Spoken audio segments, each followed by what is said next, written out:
On April 26, 1937, the world witnessed the first aerial bombing of civilians in European history.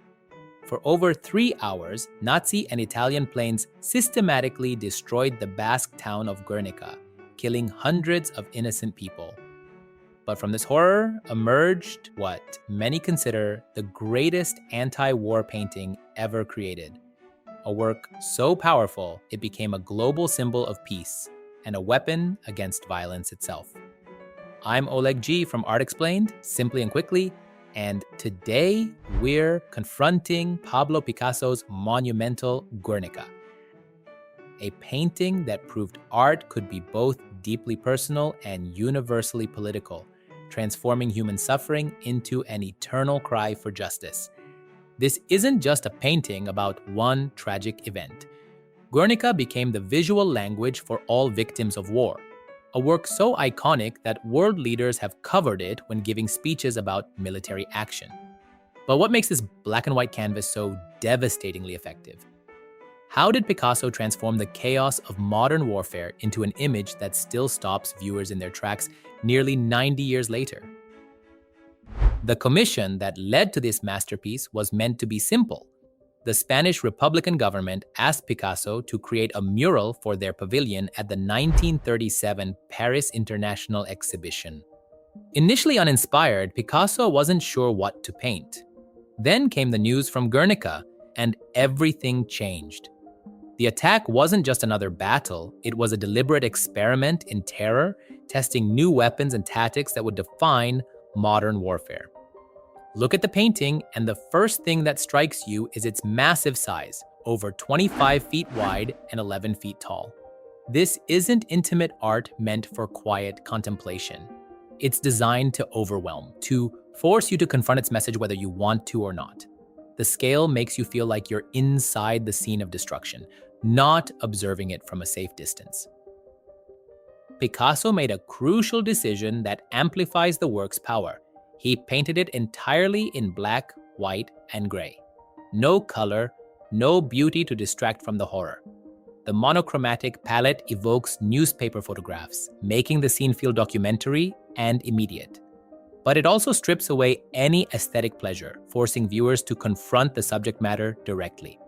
If you're finding this video helpful, please hit like to help the YouTube algorithm push my videos to other art lovers. Want to support further? Check out my affordable membership options with exclusive perks, or simply use it to say thanks. YouTube monetization isn't generous, and your support helps me create content like this every week. Every bit of support helps. Now let's decode what we're seeing in this seemingly chaotic composition. On the far left, a bull dominates the scene, a complex symbol that Picasso himself said represented Spain, but also brutality and darkness. Below it, a woman holds what appears to be a dead child, her mouth open in a scream of anguish that you can almost hear. This image of maternal grief has become one of the most powerful symbols of civilian casualties in all of art. In the center, a horse rides in agony, pierced by what looks like a spear. The horse was a recurring symbol in Picasso's work, representing the feminine principle and the suffering of innocent people. Above it, a bull's eye or sun contains a light bulb. Perhaps the eye of God witnessing the horror or the harsh light of modern technology that makes such destruction possible. On the right side, figures flee and fall.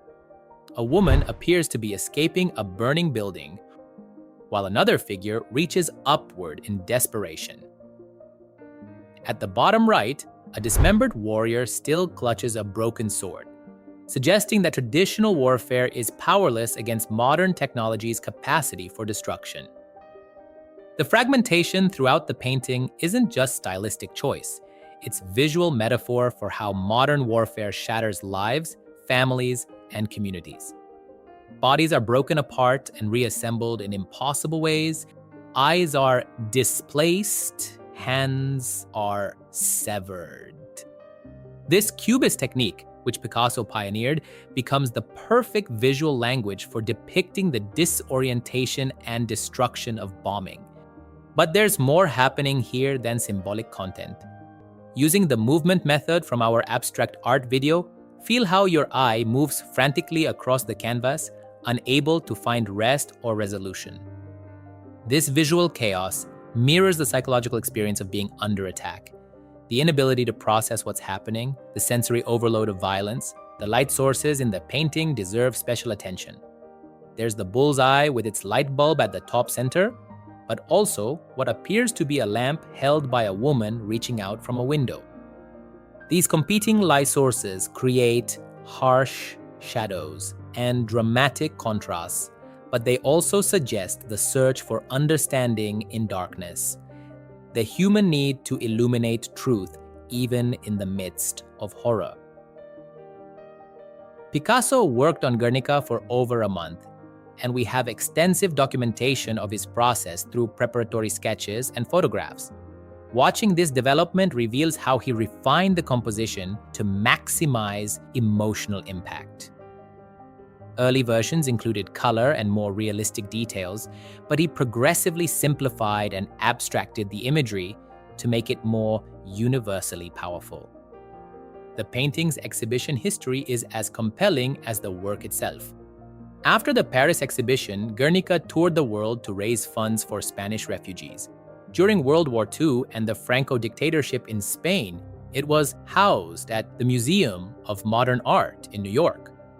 Picasso stipulated that it could only return to Spain when democracy was restored, making the painting itself a political actor.